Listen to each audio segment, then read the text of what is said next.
Bonjour à toutes et à tous, ravi de vous retrouver pour un nouvel épisode d'Information Orientation Forum Digital cette année pour les 20 ans de ce rendez-vous annuel proposé par le département de l'Ain avec de multiples partenaires dont nous entendrons parler d'ici quelques instants. Je vous propose de retrouver les chiffres clés du département de l'Ain concernant son activité économique. C'est un département dynamique, tout le monde le connaît et reconnaît effectivement donc ce statut de département porteur d'avenir et d'emploi, notamment dans les 14 filières représentées dans Information Orientation. Eh bien, des chiffres clés, vous allez les retrouver très rapidement pour vous rendre compte qu'on a besoin de jeunes qui choisissent de beaux métiers pour servir l'économie départementale, dont je vous propose de retrouver les chiffres clés.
La filière que l'on va vous présenter aujourd'hui est une filière qui recrute en permanence des milliers de jeunes chaque année. On aura là encore dans quelques instants des chiffres qui vous montreront l'importance effectivement de cette filière donc des métiers de la sécurité et défense.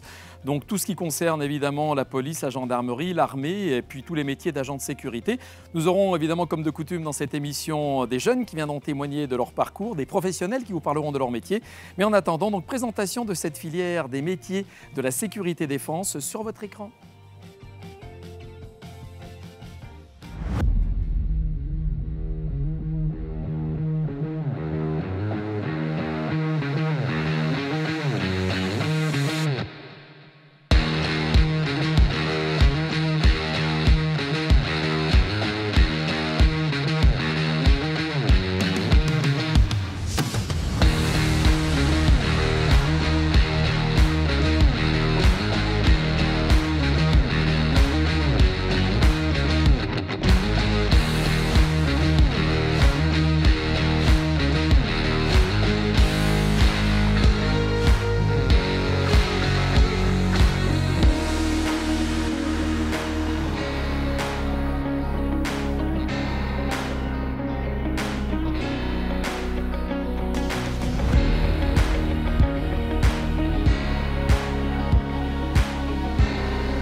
Téléspectateurs et téléspectatrices sont des jeunes collégiens de ce département, 65 collèges dont les collégiens et collégiennes sont devant leur petit ou grand écran actuellement. Ils pourront nous revoir évidemment sur la page Facebook du département de l'Ain très régulièrement dans les jours à venir, même les semaines à venir. Et donc forcément, il y a un choix à faire à un moment donné. Quand on cherche son orientation, eh bien l'orientation se passe en général à l'issue de la troisième. Vous regardez sur l'écran, toujours évidemment, donc ce qu'il en est des deux possibilités qui vous sont offertes de choisir votre orientation après la troisième, sachant qu'il y a entre les deux possibilités quelques passerelles en plus. Décidément, la vie est bien faite.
Nous avons rejoint le plateau sur lequel nous allons avoir des intervenants, des jeunes tout d'abord, puis des professionnels qui vont nous parler de leur parcours, de leur métier, de leurs ambitions. C'est tout à fait légitime devant un public composé en partie avec la distanciation nécessaire de jeunes élèves du Collège du Revermont qui vont peut-être applaudir pour qu'on les entende. Allez les jeunes.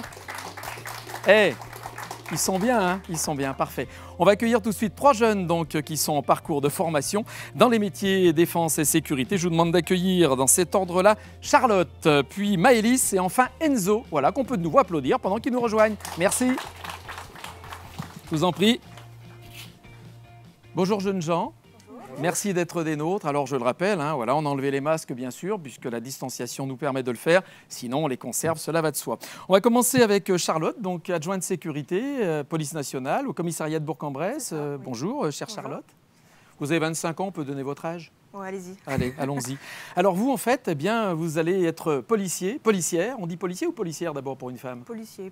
Policier, d'accord, très bien. Alors parlez-moi de ce choix, puis comment vous avez choisi, effectivement, et surtout comment vous avez concrétisé ce choix. Vous êtes détentrice d'un bac STMG au départ, c'est ça? Oui. Moi, j'ai passé mon bac, après j'ai fait un concours, mon premier concours d'adjoint de sécurité. J'ai eu, c'est sur 3 mois en fait, donc je l'ai eu. Après, j'ai fait mon école. Et puis ensuite, j'ai fait un autre concours pour gardien de la paix que j'ai eu.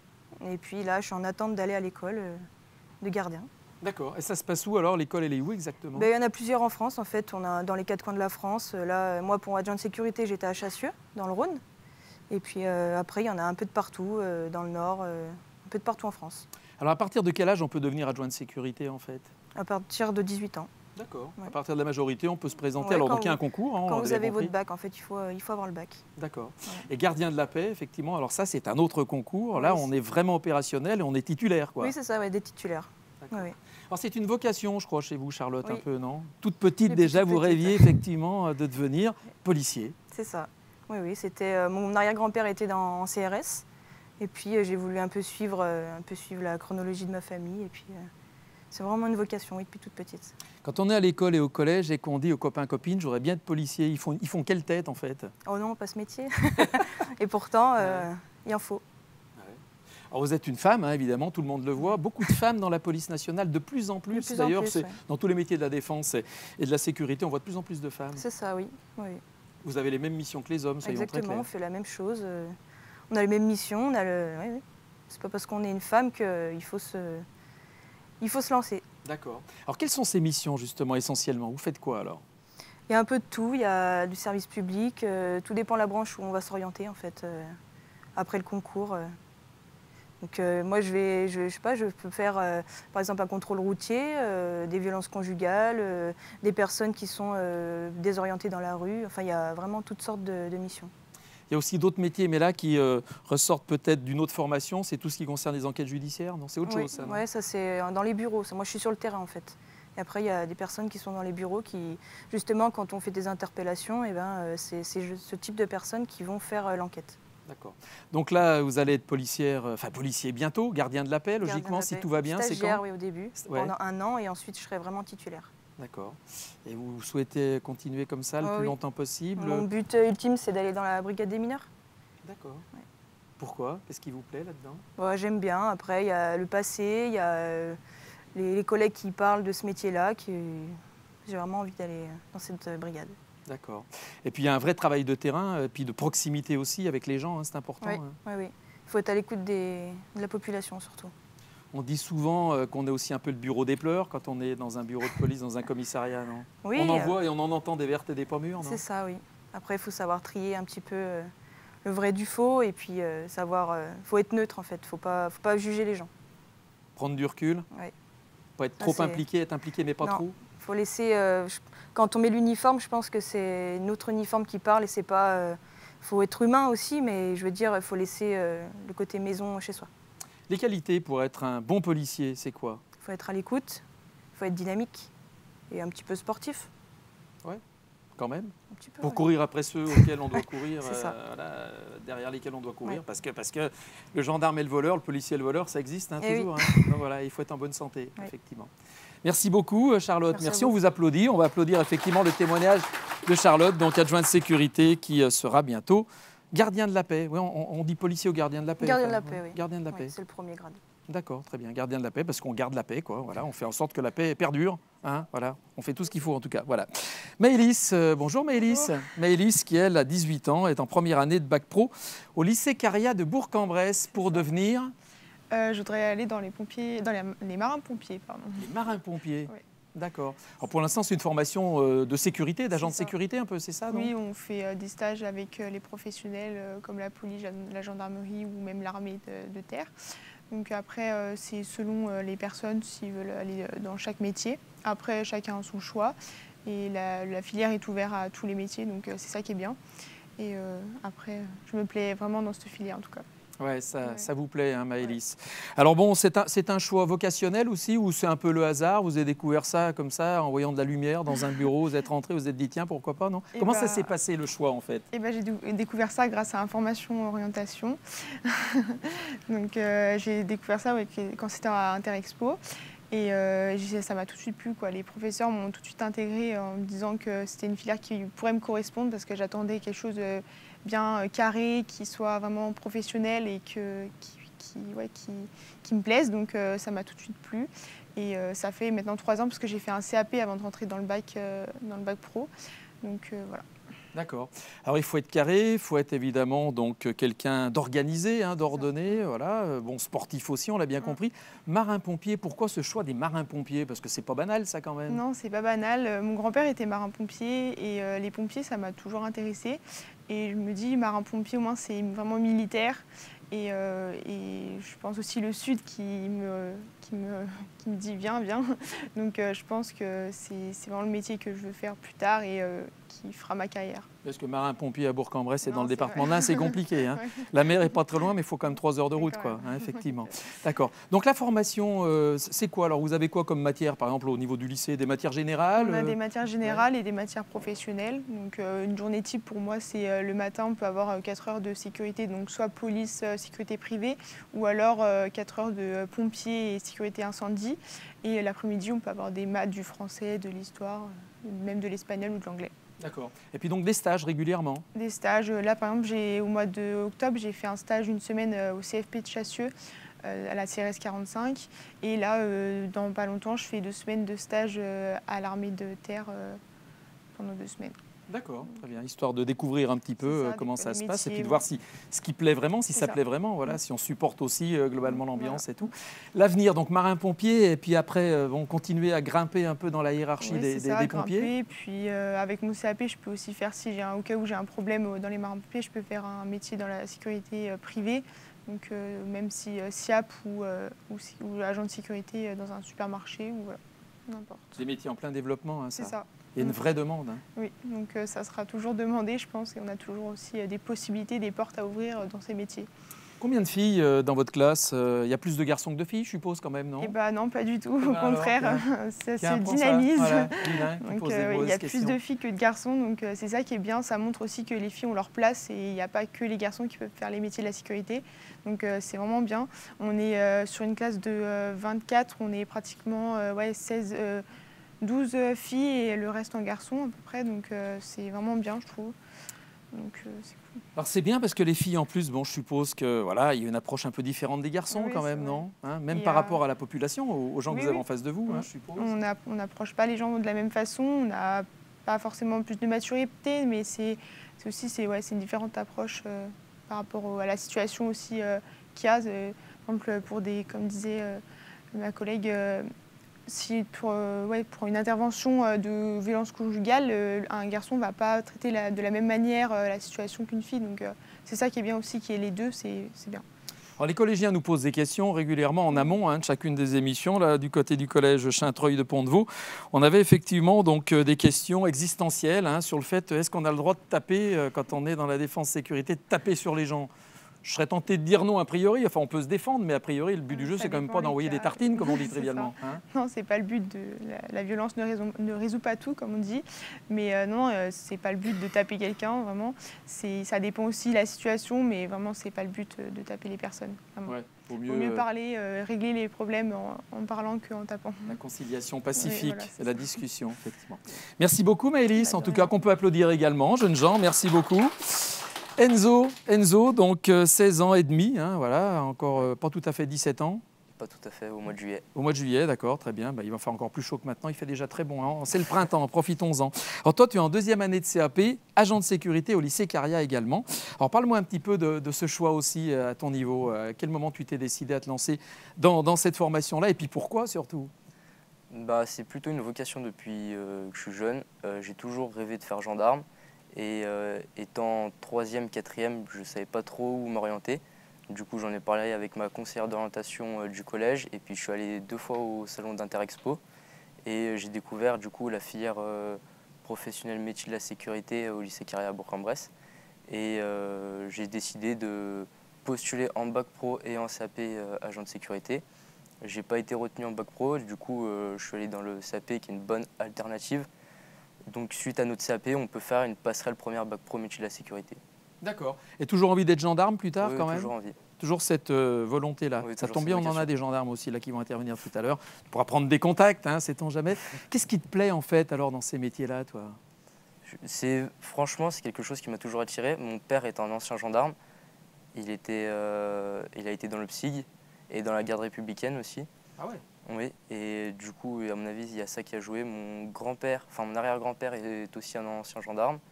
Donc c'est aussi une vocation familiale. Mais mes parents n'étaient pas trop pour que je rentre dans ces métiers-là, mais vu que je voulais vraiment, ben, ils m'ont laissé le choix d'y rentrer. Et oui, ça m'a toujours plu. Les chromosomes ont parlé, quoi. Hein, la tradition familiale. C'est vrai que c'est pas rien, une tradition familiale. Ouais. Alors toi, tu veux devenir gendarme, donc ça c'est Ouais. clair, net et précis. Hein. On aura l'occasion d'en parler tout à l'heure avec des gendarmes justement qui nous diront de quelle manière on devient gendarme. En ce qui concerne donc ton avenir, il est à peu près tout tracé. Si jamais tu devais éventuellement aussi rester dans les métiers de la sécurité pure et dure, ça te dérangerait pas plus que ça? Non, ça me dérangerait pas plus que ça, puisque je fais une formation sur ça, un CAP du coup qui est en 2 ans, où on découvre le métier d'agent de sécurité, de SIAP et d'APS, donc agent de prévention et de sécurité. Et donc sécurité incendie, sécurité malveillance. Et ça ne me déplaît pas. On a d'ailleurs des stages, 14 semaines de stage en 2 ans. Et je suis actuellement en stage et j'alterne entre du coup APS et SIAP.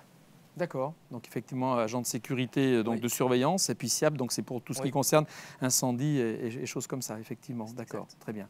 Donc visiblement, tu es bien dans ta peau, tu regrettes pas ton choix, loin s'en faut. Hein. C'est un vrai bonheur, quoi. Oui, je ne regarde pas. Et puis suite à notre CAP, on peut aussi faire un brevet professionnel sécurité privée. Donc c'est à la suite du CAP. Et puis aussi, suite au BP, on peut faire un BTS. D'accord. Sécurité privée, c'est quand on est garde du corps, par exemple, non? Non? Oui, la Aussi sécurité. on peut devenir garde du corps, par exemple? Oui, on peut venir garde du corps. Mais il faut passer une formation en plus que celle qu'on passe au lycée ou en externe. D'accord. Donc là, les stages que tu fais te plaisent. Je crois que tu interviens sur des sites assez prestigieux. D'ailleurs, il y a le TNP à Villeurbanne, hein, je crois. Oui, le Théâtre national populaire à Villeurbanne. Et j'interviens aussi à la Tour InCity, qui est une tour de 200 mètres de banque de la Caisse d'épargne. J'ai aussi fait des stages à la Sky 56, qui est un autre immeuble, avec Orange, par exemple, à l'intérieur. J'ai aussi fait le Palais des Congrès à Lyon, à la Cité internationale. D'accord. Et ça te plaît, ça te botte? Oui, ça me plaît. Ça permet de voir différentes choses. Suivant les sites, les consignes ne sont pas les mêmes. Les agents sont forcément pas les mêmes. Et c'est une autre approche. D'accord. En tout cas, voilà. Enzo, bien dans sa peau également. Quelques applaudissements, jeunes gens, pour le féliciter. Merci à vous trois. C'est un peu bref, hein, mais c'est vrai qu'on est pris par le temps, comme on dit. En tout cas, vous avez été clair, concis, précis. C'est le moins qu'on pouvait attendre de jeunes gens impliqués. Et on vous souhaite évidemment pleine réussite, mais on n'est pas très inquiet. Dans quelques instants, on va, après parcours de jeunes, retrouver 2 jeunes qui étaient devant vous, qui répondaient à mes questions, dans un film, on va dire, qui est un peu un mélange de fiction et de réalité, Fast and Curious, ça s'appelle. On leur pose des questions, certaines sont extrêmement intéressantes, d'autres sont un peu bizarres, mais c'est le but du jeu. Et on va regarder tout de suite, donc Maëlys et Enzo répondent à ces fameuses questions. C'est un peu comme pile ou face, mais c'est pas tout à fait ça.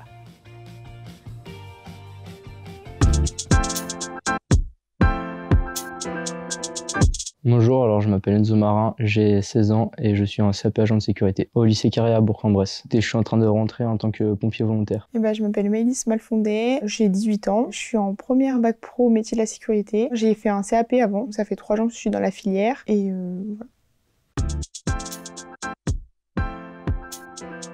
C'est quelque chose qui m'a attiré depuis que je suis tout petit et j'ai pas été forcément accepté en bac pro métier de la sécurité. Et du coup, le CAP agent de sécurité était plutôt une bonne alternative. Du coup, j'ai décidé de me lancer dedans et cette formation me plaît. Et puis, j'ai de la famille qui est pompier ou qui est gendarme et du coup, ça m'a toujours attiré. Au départ, je voulais faire avocate depuis petite, donc c'était pas du tout, j'étais pas partie là-dessus. Grâce à Information Orientation, il y a 3 ans, 4 ans maintenant, en 3e, ça m'a tout de suite plu. Les profs m'ont tout de suite donné envie d'aller dans cette filière. J'ai pu me rendre compte que c'était les métiers de la sécurité et maintenant c'est ce qui me plaît. Je me verrais pas dans autre chose, quoi. Oui, alors sur les 2 ans de CAP, on a 14 semaines de stage. On en a 6 lors de la première année et du coup 8 lors de la 2e année. On peut faire des stages dans des centres commerciaux, dans des magasins, dans des musées, dans tous les lieux publics où il y a de la sécurité privée. Mais moi en bac, c'est des stages avec la police, la gendarmerie, les pompiers et l'armée. Donc c'est des stages souvent de 1 à 2 semaines qu'on fait que avec les professionnels. On peut voir des nouvelles choses qu'on n'a pas forcément vues en cours et tout ce qu'on a vu en théorie, on y voit en pratique et c'est plus agréable. Ça rentre mieux dans notre tête, donc c'est mieux. On nous apprend aussi toutes les techniques que font vraiment les professionnels et nous montrer aussi les métiers qu'on voudrait faire pour plus tard pour ceux qui ne savent pas encore. Par exemple, dans une semaine, on a pratiquement 10 heures de professionnels et les autres cours sont des cours généraux.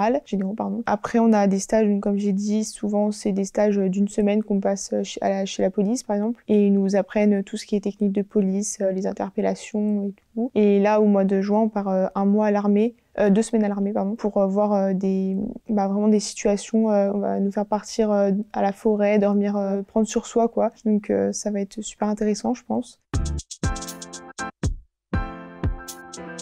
Avec ce CAP, il y a plein de métiers qu'on peut faire. Soit on peut rentrer directement dans la gendarmerie ou dans la police suite à des concours internes, ou alors on peut faire agent de sécurité, garde du corps, incendie, agent de sécurité, convoyeur de fonds et plein d'autres encore. On peut même changer de formation si ça nous plaît pas, donc c'est pas un frein, c'est plutôt un bonus. Plus tard, j'aimerais être marin-pompier ou dans la marine. J'essaie de faire le plus d'études possible pour avoir beaucoup de diplômes pour rentrer plus facilement dans les métiers que je veux faire.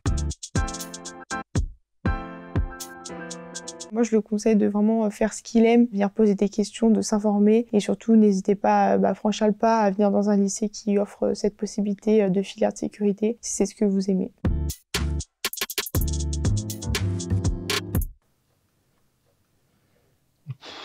Franchement, je sais pas. Je préfère improviser parce que c'est plus dans mon tempérament, j'aime pas prévoir les choses. Improviser, les choses faites à l'improviste sont les meilleures. Plutôt surveiller, ça fait partie de mon métier aussi. Donc... Plutôt surveiller, et puis c'est dans le cadre de mon métier, donc c'est mieux. Action, je préfère, c'est plus mon tempérament aussi. Plutôt action. Réaction, ça veut dire qu'on dort un peu, tandis que l'action, on vit vraiment ce qu'on vit. Bordélique, vu l'état de ma chambre, je peux pas dire que je suis organisé. Mettre en sécurité. Mettre en sécurité, c'est plus important.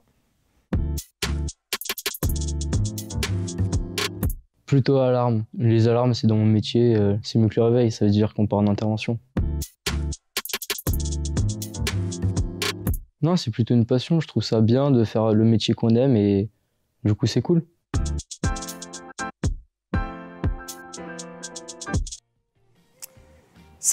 C'est cool, Maëlys et Enzo trouvent que c'est cool, ils ont raison d'ailleurs, ils ont été parfaits, aussi bien sur le plateau que dans ce film sympa où ils ont répondu aux questions iconoclastes de Média France, nos producteurs et également réalisateurs de cette émission. On va retrouver maintenant 4 professionnels avec par ordre d'apparition à l'antenne. Donc tout d'abord Magali, brigadier chef, bonjour Magali. Bonjour. On retrouve également Mathéo, le sergent Mathéo. Armée de terre, ça se voit tout de suite. Une gendarme, élève gendarme, bientôt gendarme, on en reparlera tout à l'heure, c'est Mathilde. Bonjour. Et puis Nicolas, un marin, voilà, maître. Alors on vous appelle maître Nicolas parce que maître c'est votre grade. Tout à fait. Mais vous n'êtes ni huissier de justice ni notaire. Non, On aura l'occasion d'en reparler tout à l'heure. Marin, et c'est déjà pas mal. Voilà. Vous avez le pompon rouge sur le béret, non, tout ça. La casquette. La casquette, d'accord, on en reparlera La aussi. coiffe. Voilà, on va commencer tout de suite avec Magali, donc brigadier chef à la police nationale au commissariat de Bourg-en-Bresse. Bonjour Magali, donc de nouveau. Et puis on va peut-être rappeler quand même pourquoi vous êtes lancé dans cette carrière de policier, puisque ça fait 11 ans, je crois, que vous êtes policier. Oh là, 11 ans à Bourg-en-Bresse. Ah oui, à Bourg-en-Bresse. Ça fait 24 ans. Vous faites pas votre âge, hein. Je vous le dis tout de c'est suite. gentil. Non, franchement, c'est vrai, vous êtes rentré au berceau, c'est pas possible, non? Un peu, D'accord, oui. D'accord. Oui, oui. Alors, vocation ou pas vocation? Ah, vocation. Toujours. Depuis, je sais pas, 3-4 ans, l'âge de 3-4 ans, ma nourrice me disait déjà que je voulais être dans la police. Donc, Vous lui vocation. donniez des recommandations Voilà, c'est ça. aiguisées, hein, voilà.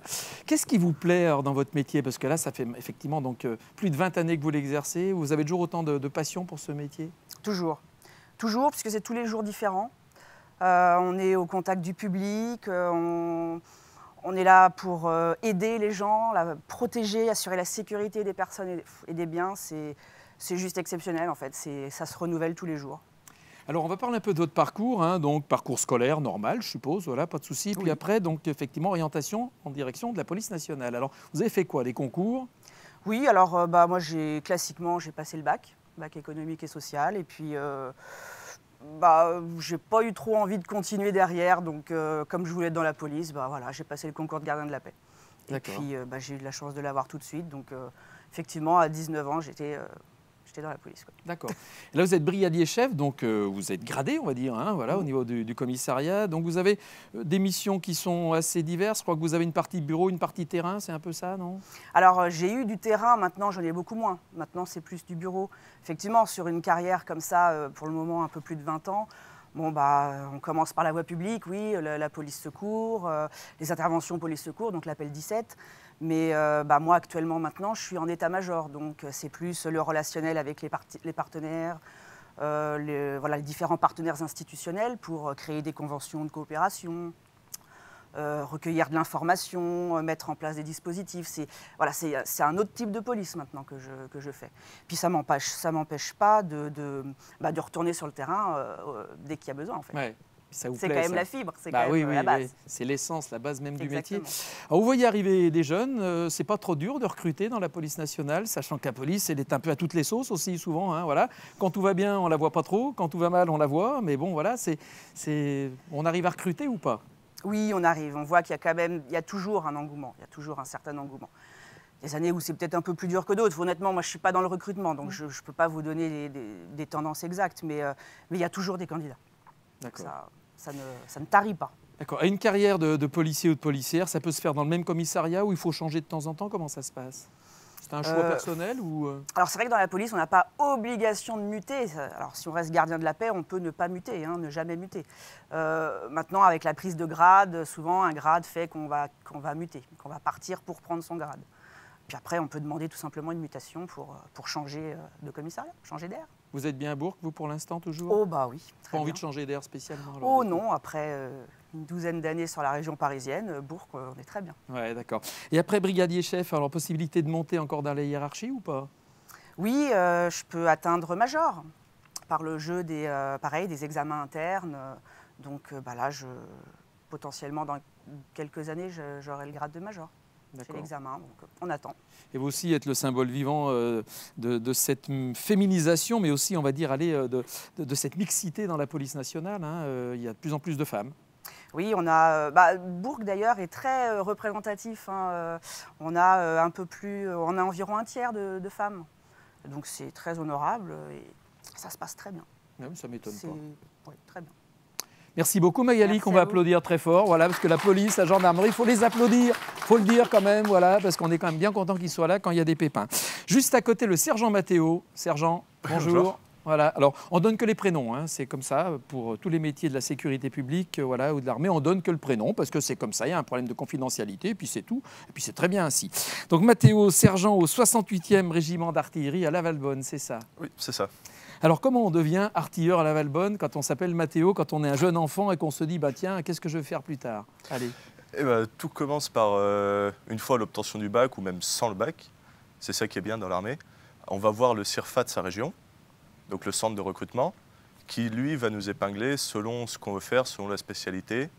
soit en rentrant directement dans les régiments, donc au biais d'une formation initiale pour devenir militaire du rang, soit alors en passant par les écoles, qui peut être comme Saint-Mexan, pour devenir sous-officier, comme moi j'ai fait, ou alors l'école de Saint-Cyr pour devenir officier.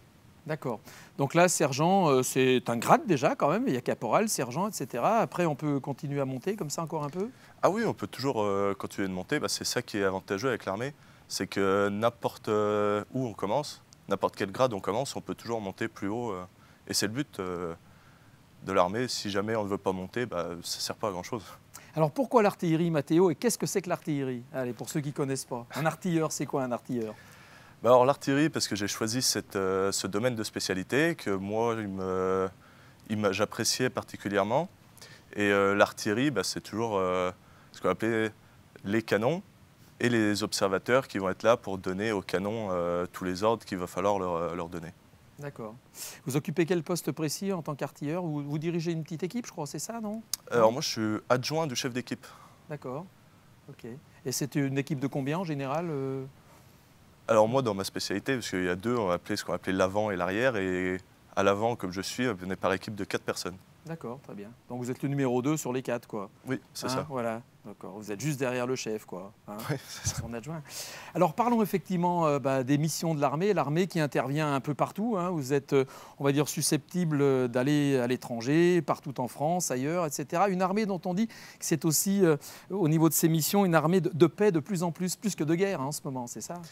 Oui, c'est ce qu'on va chercher, notamment, comme vous dites, en France, avec tout ce qui va être le Vigipirate. Donc garder vraiment la paix sur le territoire français et sur tous les territoires extérieurs avec les OPEX qu'il y a en ce moment.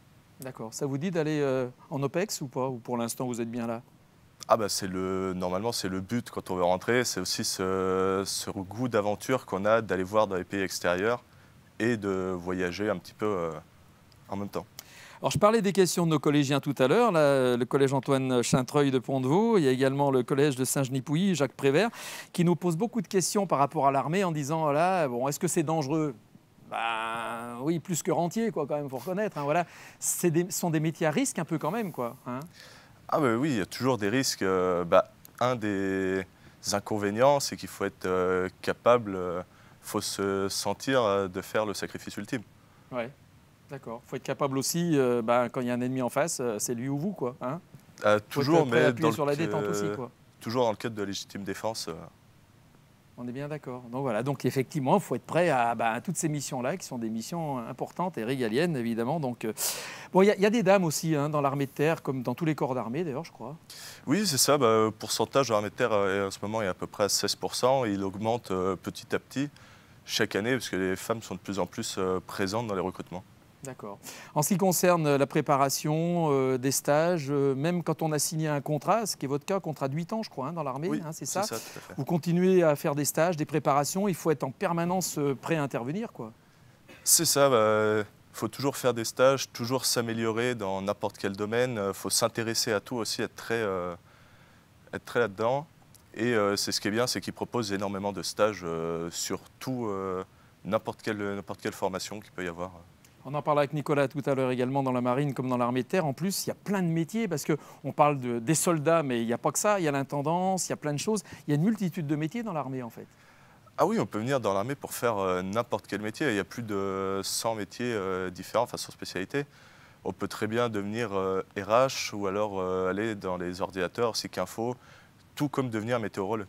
Voilà. Cuisinier, coiffeur, enfin tout quoi. Oui, il peut y avoir tout. Non mais c'est vrai, c'est incroyable la multitude de métiers en fait. Et puis on vous forme à l'armée, puis après, quand votre contrat est terminé, si vous voulez rentrer entre guillemets dans la vie civile, vous pouvez exercer un métier en parfaite connaissance de cause aussi. Oui, et au bout d'un certain temps, on peut avoir le droit à une reconversion qui va nous faire passer, si possible, un diplôme pour nous préparer au mieux à rentrer dans la vie civile. Alors Mathéo, donc 8 ans de contrat avec l'armée, là, vous allez prolonger après. Votre objectif, c'est quoi en fait? Partir à l'étranger déjà de temps en temps en mission? Oui, alors rentrer, comme je suis fait sous-officier, c'est de rester assez longtemps dans le cadre de l'armée. Et oui, c'est possible de prolonger et faire une bonne carrière à l'intérieur. Et faire l'école des officiers après, c'est possible ou pas? On peut ça en interne après Ah oui, on peut toujours, qu'on soit militaire du rang ou sous-officier, on peut toujours faire les concours. Et oui, pourquoi pas, peut-être à l'avenir, faire le concours et passer officier. D'accord.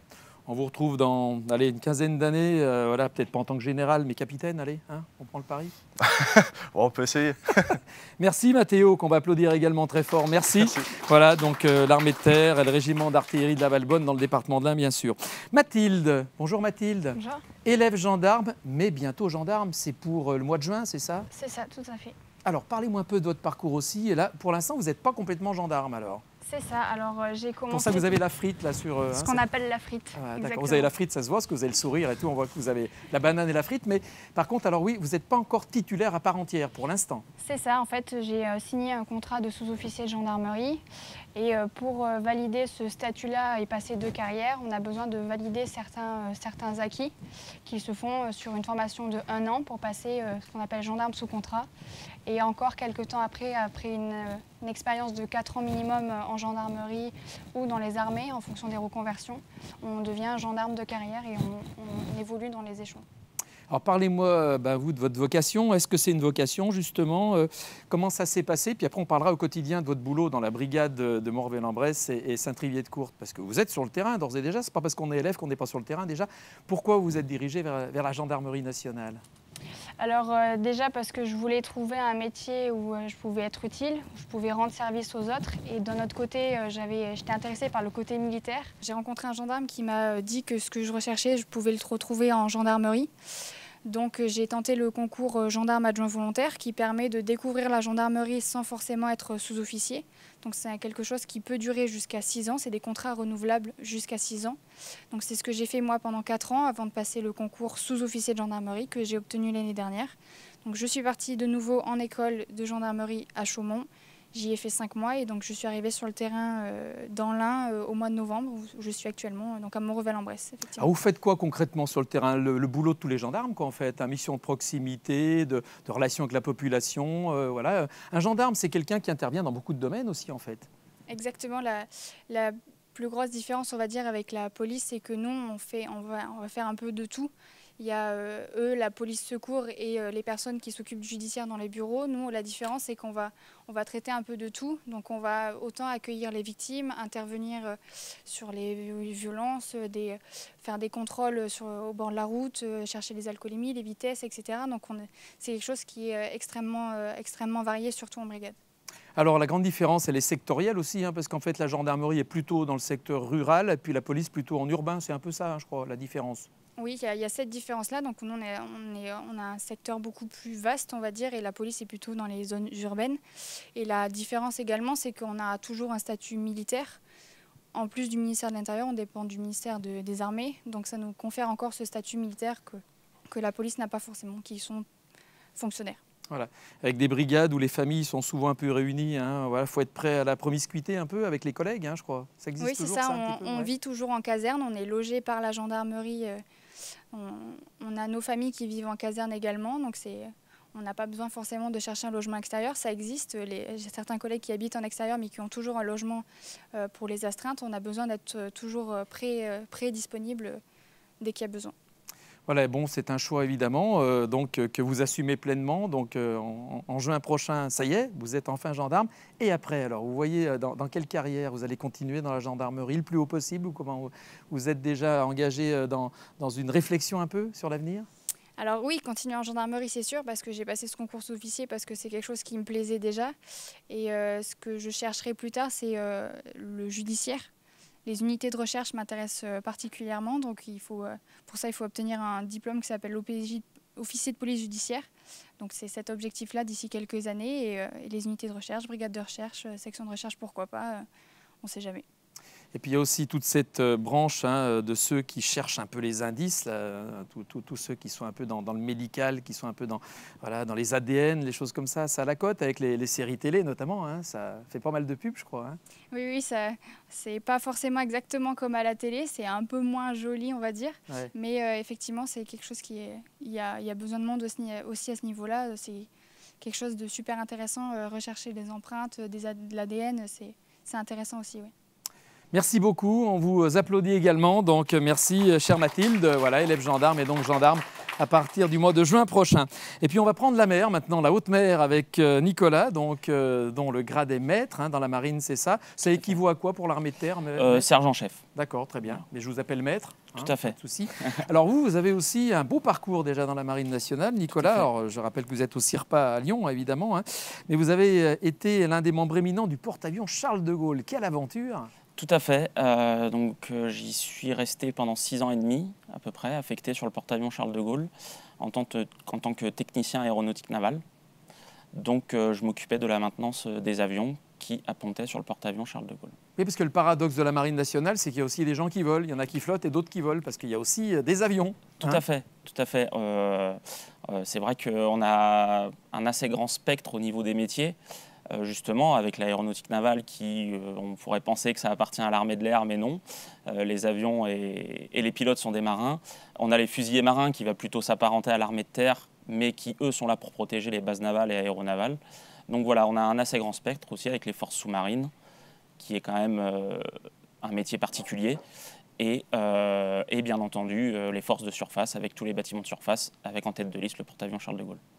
Alors la Marine nationale qui organise d'ailleurs aussi chez nous, effectivement, donc une prépa militaire, notamment dans le département d'Ain et à Bourg-en-Bresse, je crois. Tout à fait, il y a une préparation militaire marine qui existe à Bourg-en-Bresse, donc c'est à partir de l'âge de 16 ans.